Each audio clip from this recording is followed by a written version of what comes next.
हमने कई संशोधन प्रधानमंत्री फसल बीमा योजना में किए हैं। जब उधर की सरकार थी मान्यवर, तब स्थानीय आपदा का कोई प्रावधान ही नहीं था।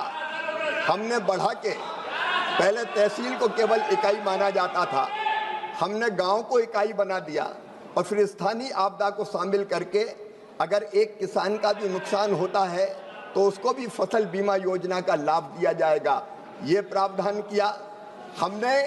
अब ये भी विचार किया माननीय अध्यक्ष महोदय कि जंगली जानवरों के कारण भी फसलों को व्यापक पैमाने पर नुकसान होता है और उस नुकसान के लिए किसान जिम्मेदार नहीं होता, और इसलिए हम दो तरह के प्रावधान, एक जंगली जानवरों से अगर नुकसान होगा तो उसको भी प्रधानमंत्री फसल बीमा योजना में सम्मिलित किया जाएगा।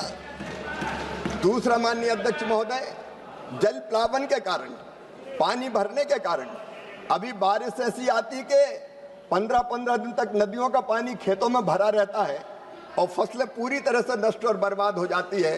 तो ऐसा जल प्लावन के कारण, फसल डूबने के कारण जो फसल नष्ट होती थी वो भी प्रधानमंत्री फसल बीमा योजना में शामिल नहीं थी। लेकिन ये तो मोदी जी की सरकार है, जहाँ नुकसान होगा वहाँ भरपाई की जाएगी।